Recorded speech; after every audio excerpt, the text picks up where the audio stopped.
Welcome to Lecture 4. In this lecture, we will learn about assignment statements, named constants, the arithmetic operators, and binary operator shortcuts. And we will also write a program with arithmetic operators. First, we will start off by doing assignment statements. An assignment statement designates a value for a variable. An assignment statement can be used as an expression in Java. After you have declared a variable, you can assign a value to it by using an assignment statement. In Java, the equal sign is used as an assignment operator. After you have assigned a value to a variable, you must place the variable name to the left of the assignment operator. For example, you can write x equal to 1, but you cannot write 1 is equal to x, because they're not equivalent. And also, the Eclipse or any other IDE you're using has to detect that the variable is first, followed by an assignment operator, followed by a number. And here, in line 7, it starts off with a number followed by equals and ends with a variable. In Java, this is illegal. Now we have another example. There are three variables here, and if you want to define I, j, and k the same number, you have to do it like this. I is equal to j is equal to k is equal to a number. This means that I is equal to 3, j is equal to 3, k is equal to 3. To check this, you want to print out the values. You want to write I first, followed by a plus, which is followed by quotes. J plus quotes plus k. Now we can run the program and see that I and j and k are the same numbers. The quotes indicate that I is not added to j, is not added to k. There is a space between I, j, and k. If we remove the quotes, we're going to see that I is added to j is added to k. As you can see, the output is 9. To prevent this, you want to include the quotes. Now we can do a real world example. We can convert Fahrenheit into Celsius using assignment statements and assignment operators.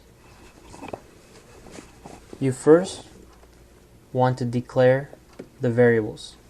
In order to declare the variables, you need to know what variables you're going to use.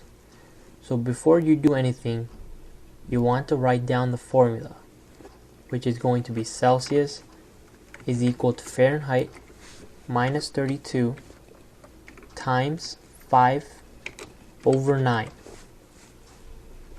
Now you know that there are two variables, Celsius and Fahrenheit. Now you want to declare the variables first.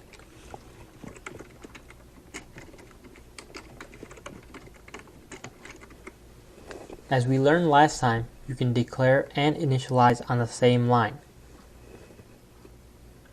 So you can go on line 6 and initialize it. Now we want to print out the value for Celsius.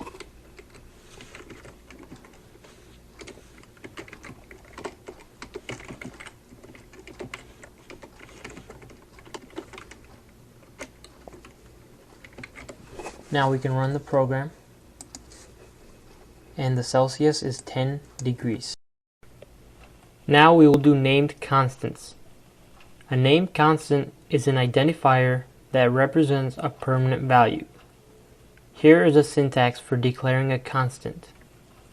A constant must be declared and initialized on the same line. The word final is a Java keyword for declaring a constant. There are three benefits of using constants. You don't have to repeatedly type the same value if it is used multiple times. If you change the constant value from 3.14 to 3.14159 for pi, you only need to change it in a single location in the whole file. Also, a descriptive name for the constant makes the program easy to read. Here's how the syntax works.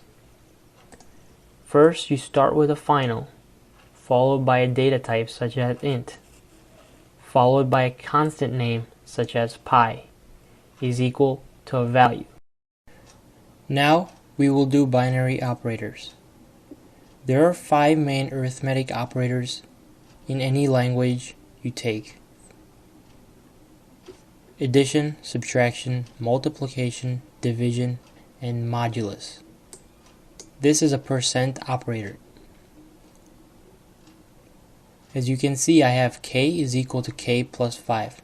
What this means is the new value of k is equal to the old value of k, which is 20, plus 5, and the output is 25.